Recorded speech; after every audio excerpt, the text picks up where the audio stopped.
Hi there, fellow guitar students and guitar players. Tomas Michaud here. This is my Sunday update. Hopefully you're getting this on Sunday. I wanted to share with you a couple of things this week. First, I had a question this week that I thought would be good to answer here so everybody could hear the answer. I think it might benefit some others that might have had the same question. So let me start there. Excuse my neighbor's dog. It seems to be having a bad day, but I've committed to putting up with it so they don't get rid of him. The question is, I'm presently doing Module 1 in your Real Guitar Awesomeness course.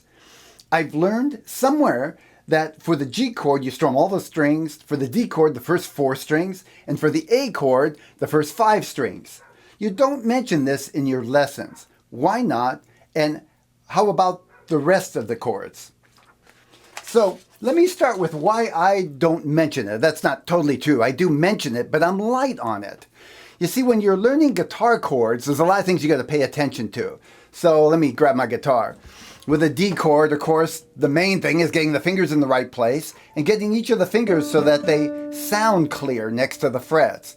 You want to get close to the fret, but not too far away, so on. Also, you want to relax your hand. You're going to have your fingers angled up and then back down.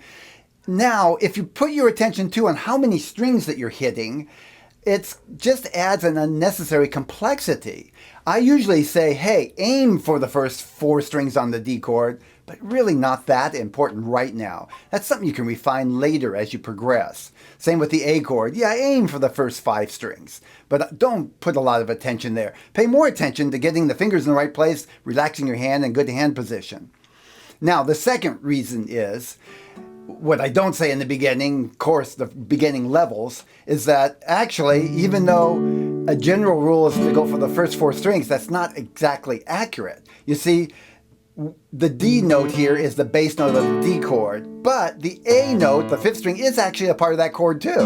And if you play that, it doesn't really sound bad. Later on, I teach in the course how to use the bass notes, even different bass notes. I'm alternating now, the 4th string, the 5th string. And the same thing with other chords. The E chord, for example. Generally, you strum all the strings, but you might want to, for a certain reason, start with a different string for a different sound or different bass note. When I teach bass notes later on, I can open up that whole subject, why to use a bass note, when to use it, what's the meaning of the bass note, and of course a lot of practice on getting used to it. So in the early stages, not that critical. So I hope you found that helpful. Now, I also want to share with you a new video I just created, another 5-minute practice session, my second. I'm experimenting with this and I'm hoping you find it useful. This week I decided to focus on the F chord. This is often an issue for beginning students. And I've done it in an interesting way. I've started you practicing the D minor 7th.